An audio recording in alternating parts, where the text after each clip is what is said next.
Hey, welcome to Digging into the Bible. My name is Jim Barnard. This is a production of Tiller Coaching. All right, well, thank you for joining me on day 11. We are continuing to look at Matthew 5 and the Sermon on the Mount.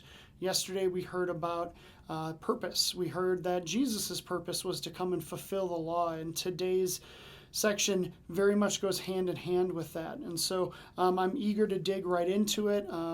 There's going to be a lot of things that Jesus is calling back out of the law today, and he's actually going to raise the stakes on the law. So every time there's a quote that Matthew uses, he's so good at that. I won't verbalize it because there's multiple today.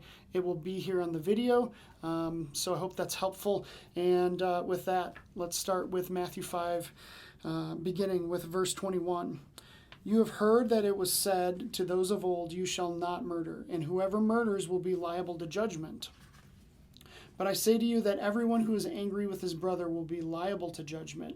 Whoever insults his brother will be liable to the council, and whoever says, you fool, will be liable to the hell of fire. So if you are offering your gift at the altar, and there remember that your brother has something against you, leave your gift there before the altar and go. First, be reconciled to your brother, and then come and offer your gift.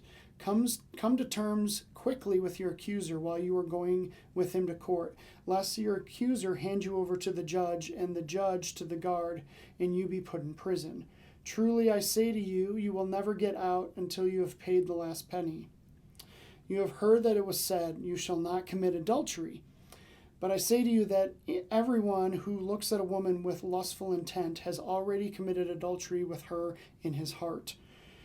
If your right eye causes you to sin, tear it out and throw it away, for it is better that you lose one of your members than that your whole body be thrown into hell. And if your right hand causes you to sin, cut it off and throw it away, for it is better that you lose one of your members than that your whole body go into hell.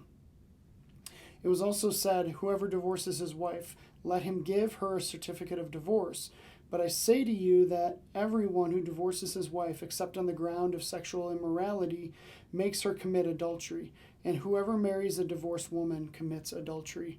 So these are the first three of 6. You have heard it said. And he's calling back to the law.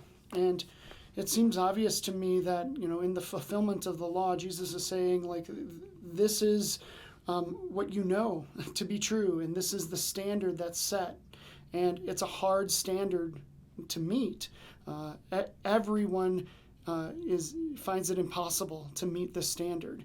In Old Testament days, whenever you broke the law, in order to then make yourself clean, to be able to come before God, you have to make a sacrifice. And I know that I've mentioned this in a previous video or previous podcast, that Jesus was that perfect and blameless sacrifice. He was the sacrifice to end all those other sacrifices that we had to do to be able to come before God. And that's why Satan wanted to make him not blameless. He wanted to trip Jesus into sinning, because Jesus is moving closer and closer to making this sacrifice. But what Jesus is saying here is that, all right, here's the standard, and you're not able to meet this. You're currently not doing this. But in reality, it's like the minimum standard.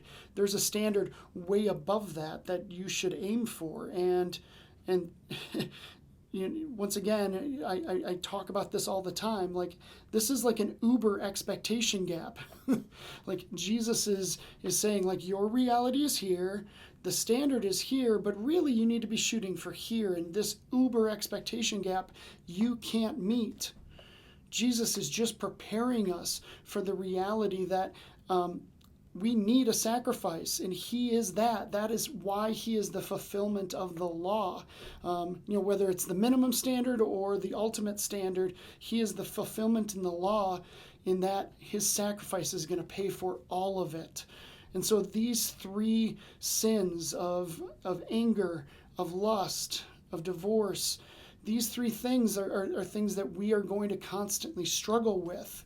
And he knows it. He calls it out, and he's saying, in me, you can find perfection, because my sacrifice covers all of it.